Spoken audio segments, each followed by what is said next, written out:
Hello दोस्तों, मेरा नाम है श्याम बिहारी। मैं अपने चैनल एडजर्ट श्याम फनी पर आपका स्वागत करता हूं। दोस्तों, आज के इस वीडियो में हम कुछ महत्वपूर्ण टॉपिक और प्रश्नों पर चर्चा करने वाले हैं जो सभी परीक्षा के लिए बहुत ही महत्वपूर्ण है। वीडियो में आगे बढ़ने से पहले चैनल को लाइक, सब्सक्राइब और शेयर कर दीजिए। दोस्तों, आज की पहली टॉपिक है विभिन्न माध्यमों में प्रकाश की चाल। निर्वात में प्रकाश की चाल होती है 3 × 10⁻8 मीटर प्रति सेकेंड।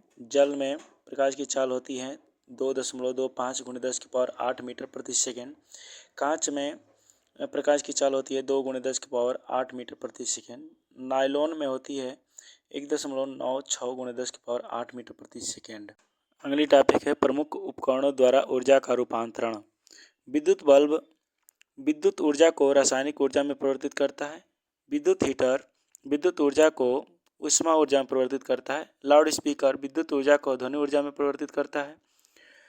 विद्युत मोटर विद्युत ऊर्जा को यांत्रिक ऊर्जा में रूपांतरित करता है। डायनेमो यांत्रिक ऊर्जा को विद्युत ऊर्जा में रूपांतरित करता है। मोमबत्ती रासायनिक ऊर्जा को प्रकाश ऊर्जा तथा ऊष्मा ऊर्जा में। माइक्रोफोन ध्वनि ऊर्जा को विद्युत ऊर्जा में रूपांतरित करता है।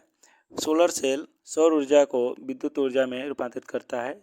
विद्युत सेल रासायनिक ऊर्जा को विद्युत ऊर्जा में रूपांतरित करता है। सितार यांत्रिक ऊर्जा को ध्वनि ऊर्जा में रूपांतरित करता है। तो अगली टॉपिक में देखेंगे अवतल दर्पण से बने प्रतिबिंब की स्थिति, प्रकृति तथा आकार।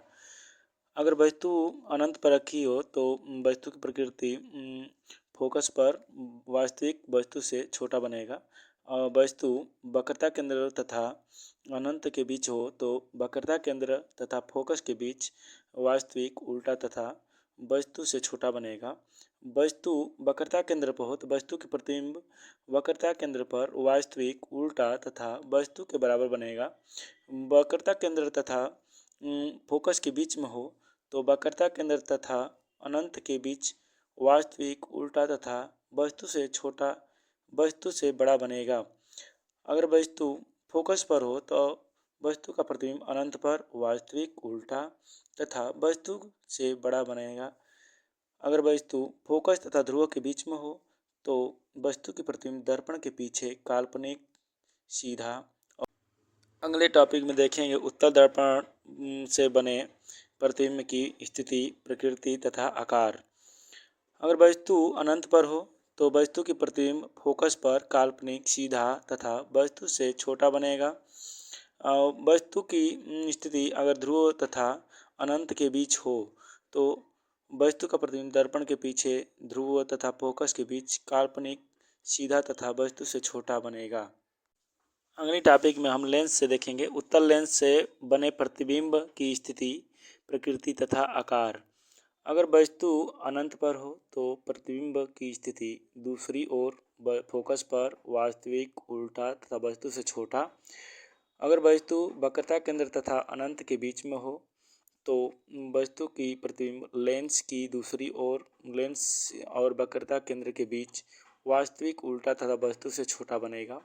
अगर वस्तु की स्थिति वक्रता केंद्र पर है तो प्रतिबिंब दूसरी ओर वक्रता केंद्र पर बनेगा, वास्तविक उल्टा और बराबर बनेगा। अगर वस्तु की स्थिति वक्रता केंद्र तथा फोकस के बीच हो तो वस्तु का प्रतिबिंब लेंस की दूसरी ओर अनंत पर और वक्रता केंद्र के बीच वास्तविक उल्टा तथा वस्तु से छोटा बनेगा। अगर वस्तु का प्रकृति फोकस पर हो तो वस्तु का प्रतिबिंब दूसरी ओर अनंत पर वास्तविक उल्टा तथा वस्तु से बड़ा बनेगा।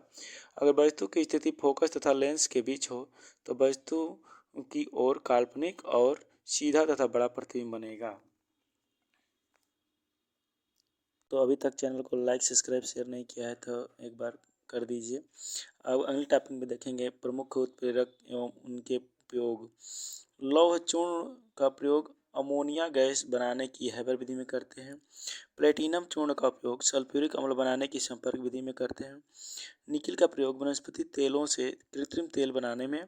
क्यूप्रिक क्लोराइड का प्रयोग क्लोरीन गैस बनाने की डिकान विधि में। और गर्म एल्यूमिना का प्रयोग एल्कोहल से ईथर बनाने की विधि में करते हैं। दोस्तों, अगले टॉपिक में देखें विटामिन महत्वपूर्ण तथ्य। विटामिन ए का रासायनिक नाम रेटिनॉल है। इसकी कमी से रतौंधी रोग होता है। इसके स्रोत हैं गाजर, दूध, अंडा, फल। विटामिन B1 का रासायनिक नाम थायमिन है। इसकी कमी से बेरी रोग होता है। ये इसका स्रोत है मूंगफली, आलू, सब्जियां।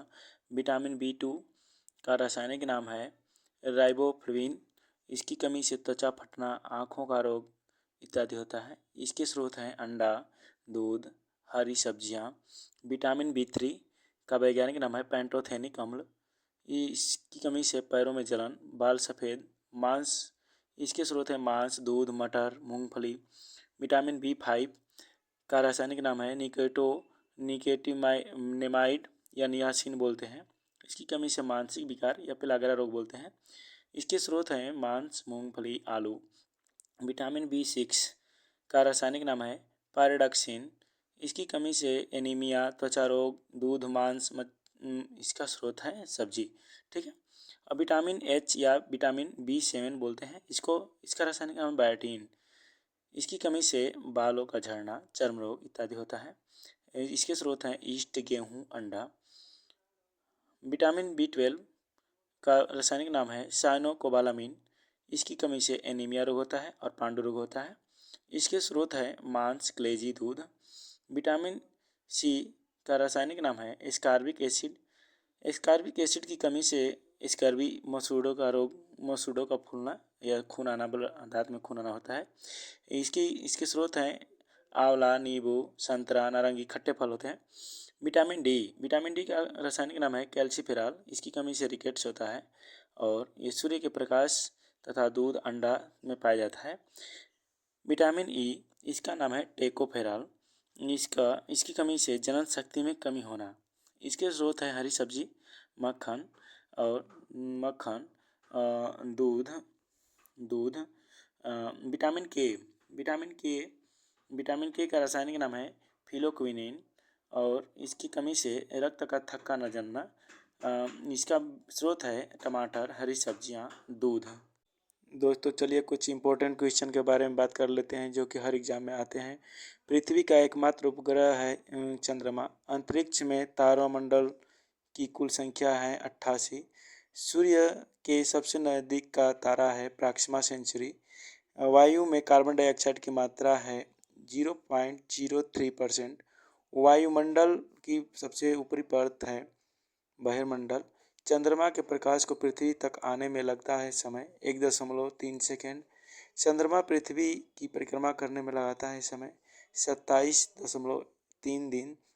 मौसमी घटनाएं किस मंडल में घटती हैं? तो क्षोभमंडल। ब्रह्मांड में सर्वाधिक मात्रा में पाए जाने वाला तत्व है तो हाइड्रोजन। पराबैंगनी किरणों से रक्षा करता है तो ओजोन गैस। नीला ग्रह कहा जाता है पृथ्वी को। दोस्तों हमारी वीडियो कैसी लगी कमेंट बॉक्स में ज़रूर लिखें।